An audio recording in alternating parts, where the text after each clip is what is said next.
Hey skiers, it's Bob with SkiEssentials.com. Welcome to our 2026 ski test. Got a Volkl Blaze 114 for you today.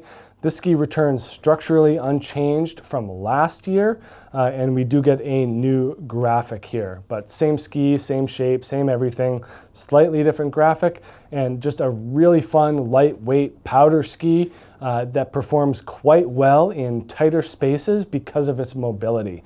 I think that aspect more than others stands out about this Blaze 114 is that it's very easy to get from one turn to the next. So construction, shape, profile, they all play into the agility of this ski, making it one of the more mobile, directional, mid-100-teens skis out there. There's a lot that are more dramatic in their shape and splay, and you can be more surfy and drifty and smeary, but there aren't a lot that are this type of directional ski that have this type of mobility.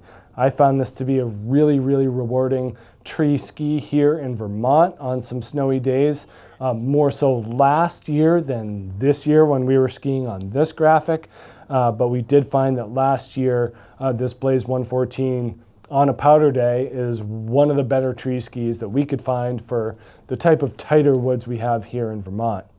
From a construction standpoint, we are dealing with a multi-layer hybrid wood core, highlighted by two strips of recycled PET material. So two stringers of basically recycled plastic bottles that kind of serve as the central spine of the ski. And plastic, you know, in general kind of gets a bad reputation for you don't want plastic in your skis, but this actually works quite well. Light, smooth, stable, goes really well with the energy of the wood, and just makes for a pleasing ski experience.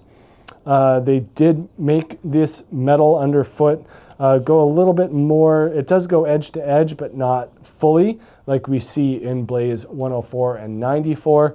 So still more of kind of a mounting zone, but the fact that there's metal in this ski and it does go to the edge, except for a small break here, does mean that this ski has at least some kind of edge grip to it. And I think that leads to the feeling that it is more of a directional ski in nature. But we also get suspension tips and tails in the ski. So this elastomer rubberized material in the tips and tails do a great job of quieting the ski and making it smooth and relatively chatter-free. Generally, you're not looking for a ski that's this wide to be focused on reducing chatter, because the main idea is that you're in deep, soft snow. So what difference should it make? But when you get in crud, chop, wind-blown stuff, any type of adversity, it's not always pure powder. Stuff like that does help. This flat profile here, kind of a complete lack of camber underfoot and very long and gradual rise in the tips and tails are really what give this ski its unique personality.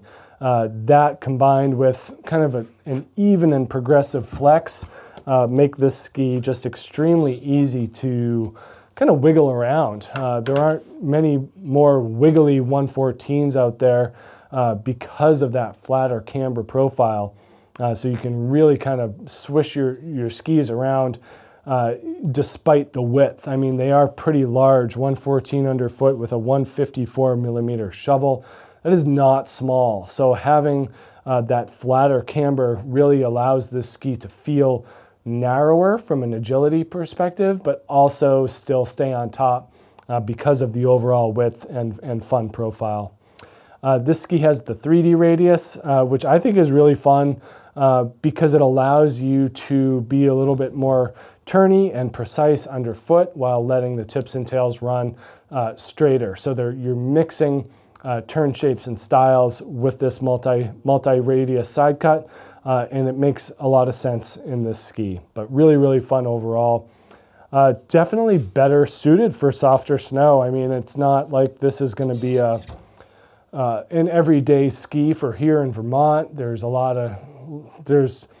more days where this would not work. Let's put it that way. But for the few days where it does work, it's tough to beat.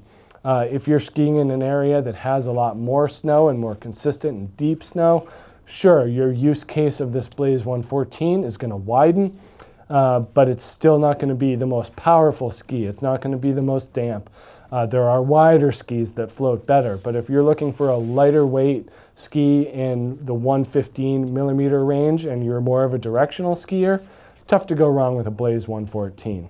So make sure you check this thing out here at SkiEssentials.com, and we will see you out there on the hill. Bye!